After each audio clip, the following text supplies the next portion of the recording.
All right, so our lesson today, as you can see from our title here, is about the world. So this is the world map as we're used to seeing it. So I live over here, and right now we're over here. Yeah. So it's just kind of a proportional map of the world based roughly off of land area. But if we look at these two maps, they're quite distorted, and they have changed the shape and size of these countries according to, in this first map, population, and in the second map, this is based off of GDP. So there are a couple interesting things going on here. The US is quite small in terms of population when compared to something like China, but it grows quite a bit when you look at GDP. The same is also true for South Korea over here. And you can see South Korea and North Korea, although South Korea is larger, they're somewhat proportional. But down here, when we look at GDP, North Korea pretty much disappears. And you can see quite a bit of South Korea here. So these two maps are the topic of the conversation we're going to be seeing on the next page. So I'm going to give you about 45 seconds to really quickly skim through here. And then I'm going to ask you to read aloud these two dialogues. Okay, and start now.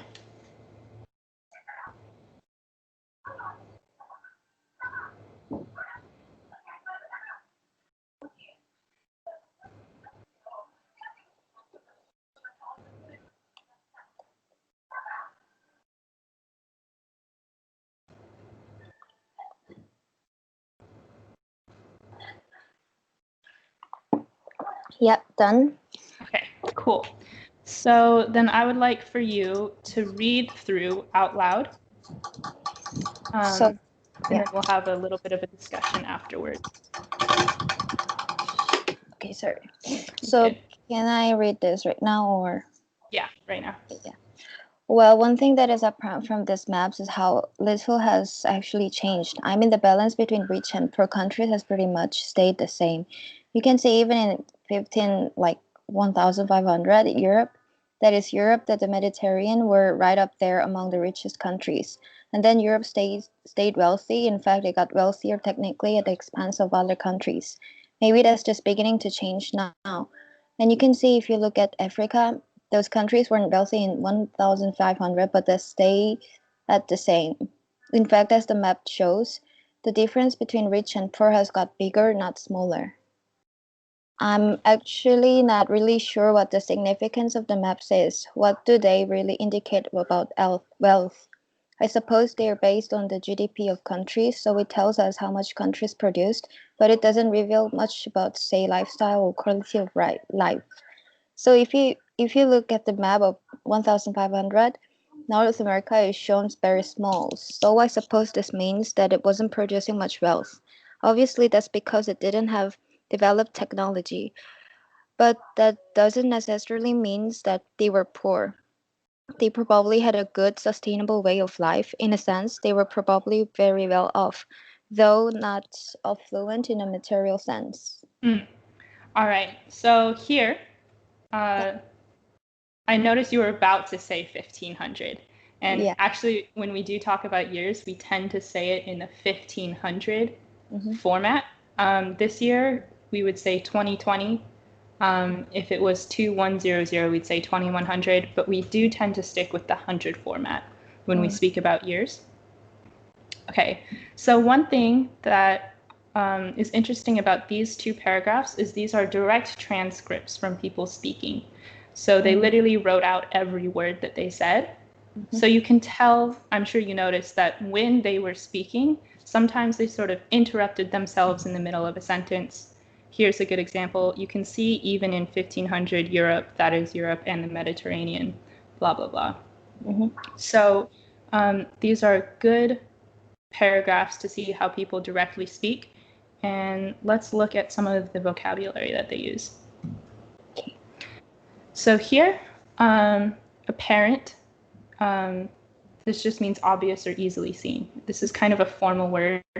And we tend to use this word when we want to make something, or we want to bring up a point to strengthen our own argument. So here we can say it is apparent that coronavirus has become a global issue, so we should dedicate more funds towards it, or something like that. So can I replace this word with the clear? Yes, so you can replace apparent with clear or obvious, but apparent is a bit more formal.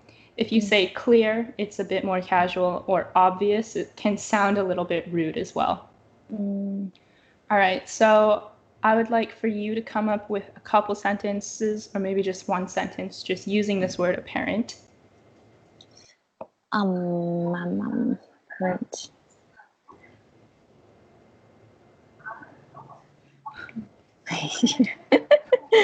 Oh gosh, I really have no idea, but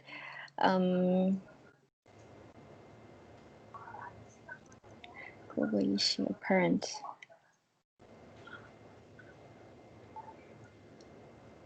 It is apparent that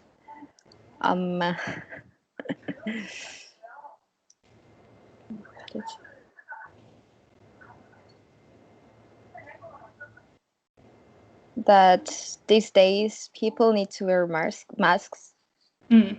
Yeah, so that's a good example. Another way we can use apparent is by changing it into apparently. So we add an ly. If we change apparent into apparently, it becomes a conjunction that we use at the beginning of a sentence. So we could say, apparently, coronavirus is a global issue. Apparently is different from apparent because apparently we tend to use in a more sarcastic tone of voice. So I could say, apparently coronavirus is a big issue now, so we should all probably wear our masks. I'm pointing out something obvious, and the apparently sort of adds to the sarcasm. So why don't you try, maybe apparently is a little easier to use since it's not as formal, it's quite casual. So why don't you try with apparently?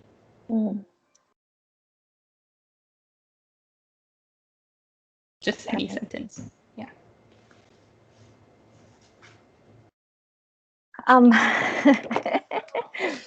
Apparently, it's like you mean apparent and apparently means different, right? They mean the same thing. But apparently still means obviously or clearly.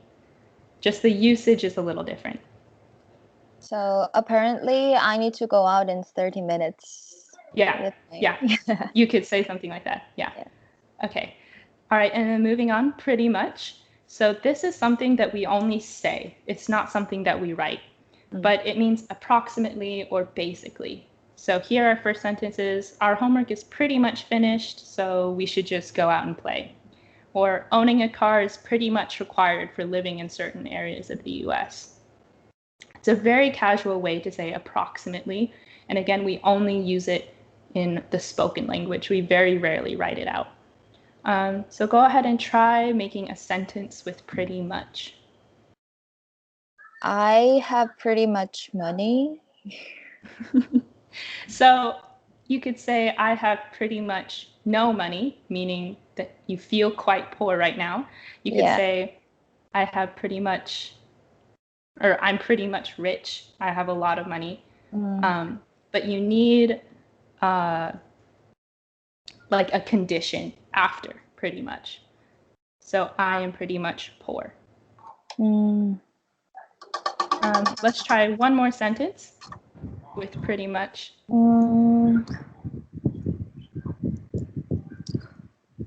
About for that presentation, I'm pretty much proud of myself. Yeah, that works. Yeah. That works. I'm pretty much proud of myself. Yeah. Okay. So here, this third bullet point, at the expense of someone or something. And so the definition is so as to cause harm to or neglect of someone or something to gain something good. And there are a couple different ways we can use it. So this first example is with something. So she was able to get good grades at the expense of a healthy sleeping schedule. So she traded her healthy sleeping schedule for good grades. The good grades were at the expense of her sleep. This one is using someone at the expense of someone. So the company succeeded at the expense of its competitors. So the company did something bad to its competitors so that it could succeed. It was at the expense of its competitors. And so this at the expense of can be either through action, so it can be through you doing something that harms something else, or just neglecting. So here the company harmed its competitors. But here she just sort of neglected her sleeping schedule. So why don't you go ahead and use at the expense of, and I'll give you the someone or something to make the sentence out of. So let's say your parents, at the expense of your parents. What is something that you could use this for? So you mean, do I need to make the first sentence of the? Yeah, so make a sentence or a situation and use at the expense of your parents. Always doing my best at the expense of my parents. So you could say that, and then it would be implied like your parents are always supporting you and helping you. It's good to provide kind of a specific situation. So you could say, I was able to go to college at the expense of my parents. Literally, your parents were paying your expenses. All right, so let's try this once more. So with my parents again. Or just come up with something on your own too.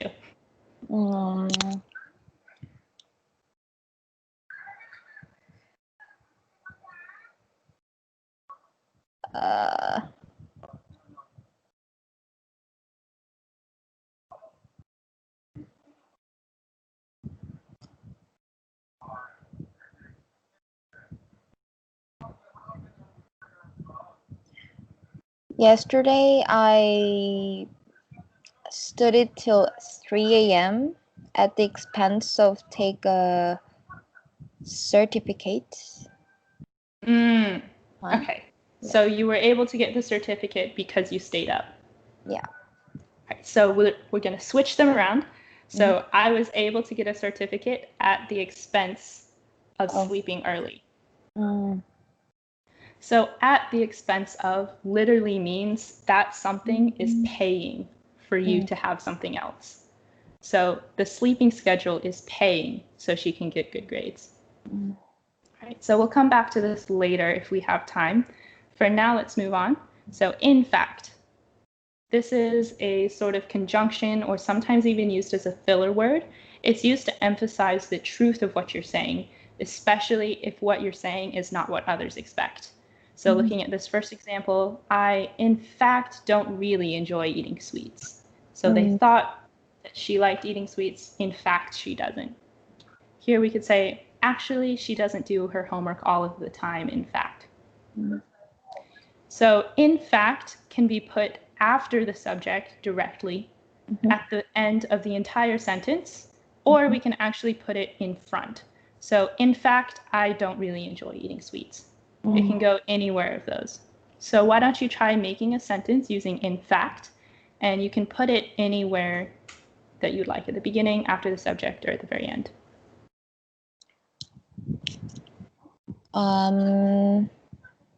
In fact, I didn't eat anything today. Oh no. Yes, that was a very good use. I definitely was not expecting that. And after we finish, you should go eat something. Yeah, sure. Okay.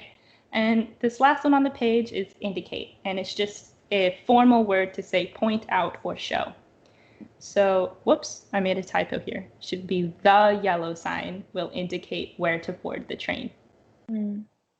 So you can also use it in a very less literal sense. A good way is here.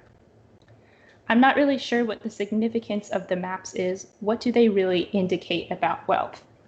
he's not saying that the maps literally point out wealth. He's saying, well, what do they show about wealth? What do they tell us about wealth? So this one is a bit harder to use, so I won't ask you to make a sentence, but it's important to know what this speaker means when he says indicate. So if he's asking you, what do they indicate about wealth? How do you think you could answer?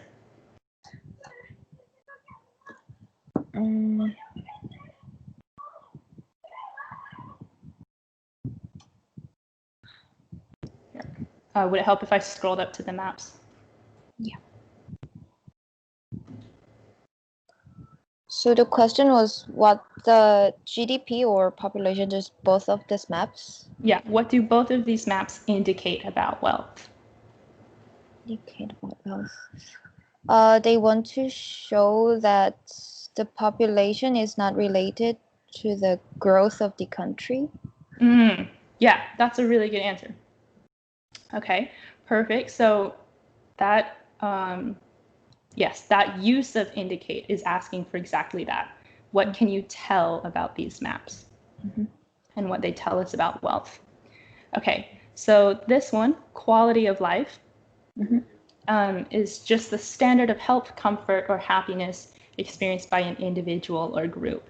And quality of life is usually used as a quantifier for how developed a country is. So the more developed a country is, the better quality of life. Here's an example sentence. The quality of life nowadays is certainly much better than it was 100 years ago. Again, this vocabulary word is kind of obscure. It's not likely you'll have to make a sentence with it. It's just important to know what it means and be able to recognize it when you hear or read it. Okay, moving on to necessarily. Necessarily is literally as a required result or inevitably. The way that we use it, probably the one you're most familiar with, is the second one here, not necessarily. Eating a vegetarian diet is not necessarily healthier than eating meat. But probably a less common way you've seen it, but still important, is just using it by itself without the negative not in front of it. Good education is necessarily the foundation of a good future. We need good education to have a good future. So I'm going to have you try 2 sentences. The first one is going to be with not necessarily, and the second can be with necessarily, without the not, if that makes sense. Yeah.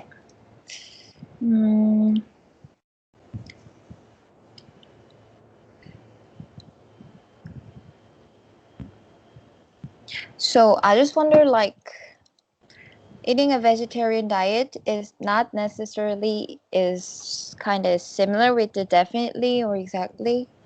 So not necessarily means a vegetarian diet can be healthier than eating meat, but a vegetarian diet is not healthier than eating meat just because it's vegetarian. If that makes sense.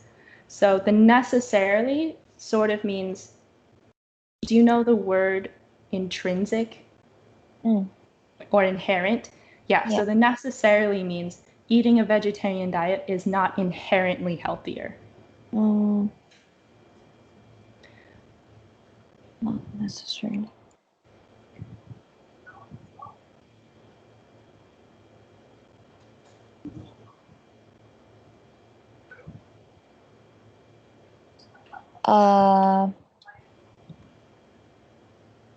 Studying until late is not necessarily having a good grade. Great, yes. Yeah. Studying late doesn't necessarily mean you're going to get good grades. Perfect.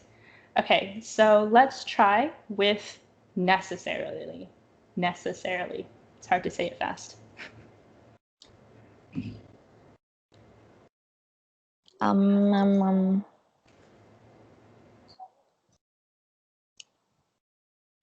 Sleeping.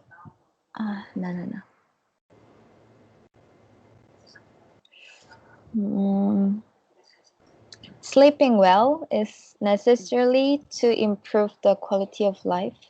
Good. Yes, great. And you use this one. Perfect. So sleeping is necessarily part of having a good quality of life. So another way that we might be able to modify this, instead of saying necessarily, you can just think about it as necessary too. Sleeping is necessary for a good quality of life. That way you don't have to do so much with conjugating the rest of your sentence. But necessarily, just as a required result, you'll probably most often use it as this not necessarily. Okay, moving on. Well off. This is just another way to say rich.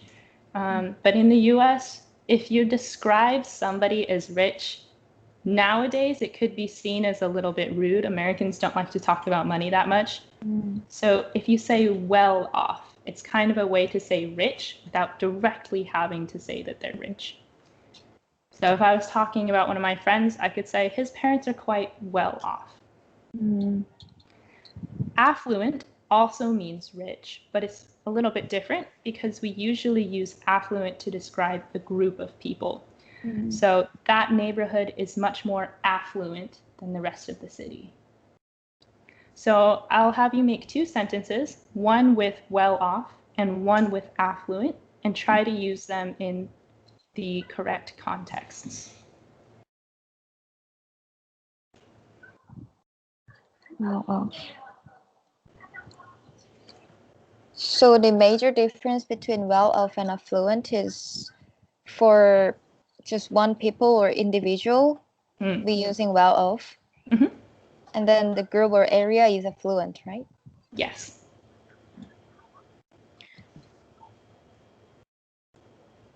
He's like, so example is so hard. His parents are quite well off. Yeah, and then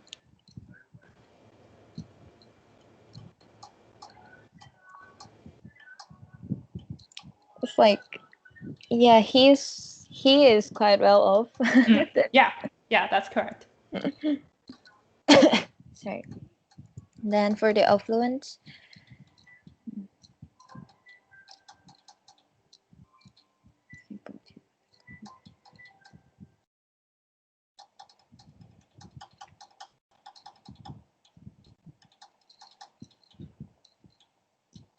the people who can live in this apartment are much more affluent than the normal people.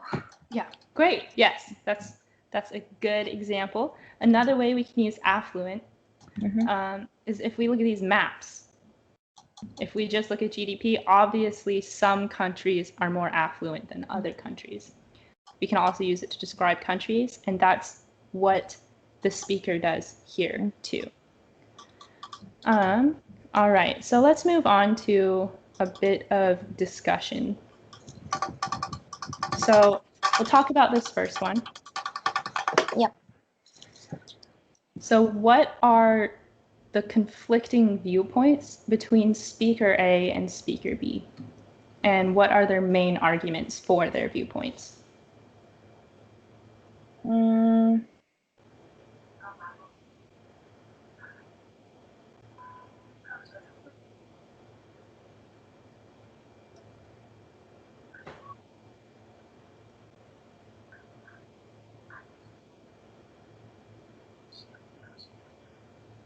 So you mean I need to find out the main argument of this A and B? Yeah, so A and B, they each have an opinion about the maps, but the opinions conflict with one another. So just find or sum up the arguments in one or two sentences for each speaker. So the A talked about that those maps are showing the difference between rich and poor. You're talking about here, right? Yep. Okay. Yep. And then the B is, it's not like,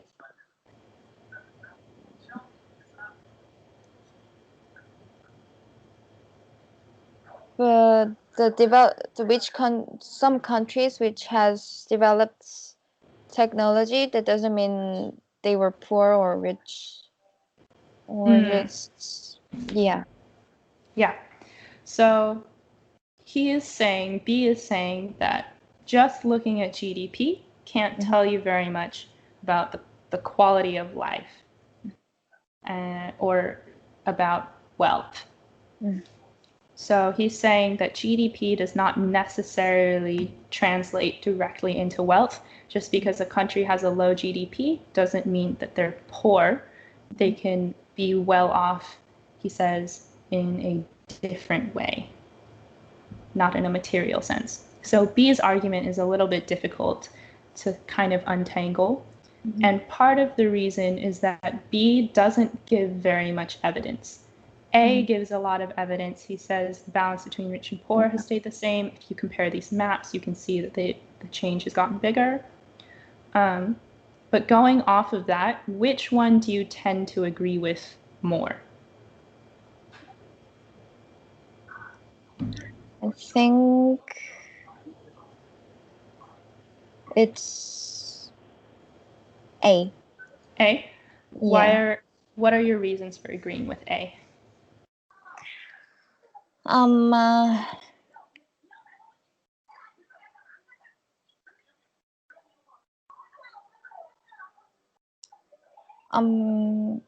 So the map, the GDP map. Here, I'll scroll up. See. Yeah, I think the wealth, so according to those maps, we could realize that which country is wealthy or not. Clearly. Yeah. So also I think the GDP could be a criterion, depends on to estimate the wealth of each country. Definitely. And then another thing that I found interesting about these is that they reference this map in the 1500s. We don't get to see this map. We just have to kind of go off of what they're saying. But I think I agree with you. I think I agree with A more as well, because even though we don't get to see this map, he does a really good job of explaining the difference. And he very clearly states the evidence in the maps. So it's important to take from this that when you're giving an argument, you can't say vague things like how B says. They were probably well off, though not affluent in a material sense. That's difficult to understand. Yeah. We look at A, and he's giving clear contrast. Between 1500 and now, the difference has gotten bigger. They haven't stayed the same. He gives very clear facts. So when you're writing an opinion piece, when you're writing to persuade somebody, it is important to very clearly lay out your argument. Okay, so let's move on to question 2. So what does your country, what does South Korea look like in these two maps? I'll make it a bit bigger. Yeah. There. So the color shows the population, right? To be honest, I don't really know the color. I think the color is just separating by region. So for the population map. So this top one is population, yeah. And then this colored means we have lots of population, or? I think the color is just to make it visually easier to see the separation. So you can very clearly see here the difference between the the size means that population and GDP, right? Yes, the size is population and GDP. So for the South Korea, the population looks like it's normal, yeah. Yeah. But compared to the population, the GDP is much higher. So we could say that South Korea, based off of this GDP, seems like seems like using some of the words we discussed earlier. What can we say about this? Affluent? Yeah. Yes. Affluent. Yes. So based off of its population, it seems that South Korea is affluent. But when we look at it in comparison with the rest of the world, for example, China, over here the US, it's still smaller. So we could say affluent is kind of a relative term as well. Alrighty. Let's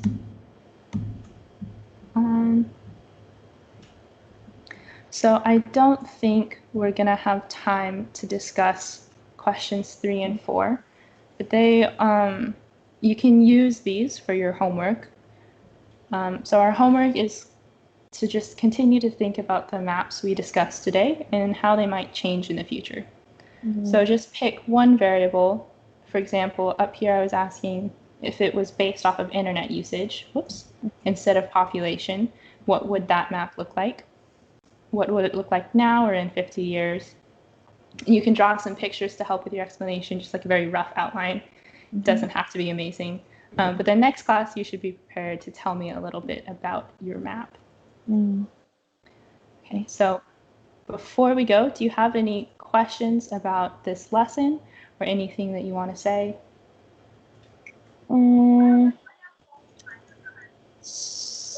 Actually, because I received this PDF file yesterday, then so it's like skimming about all of the contents, but I think the map is not clear that much though. It's like, I don't know well. Yes, so I got this map here from World Bank, which is based off of research taken from the UN. I think one thing that this map is meant to show is not specifically, like you're not supposed to be able to read the map like you would read data. It's just meant to show you general ideas in the trends between population and GDP. So obviously this map, what we would call a political map, very clearly shows the outline of each country, and you can just see very clearly the borders. Here, the idea is not to clearly see each country, but rather to see trends. So I would agree with you. They're not very clear. But I think what this map is trying to point out, especially, so here, for example, we can see very clearly when we look at population in Africa, it looks quite normal. But if we look at GDP, suddenly Africa becomes quite a bit smaller. Whereas the US has a small population, but a large GDP, stuff like that.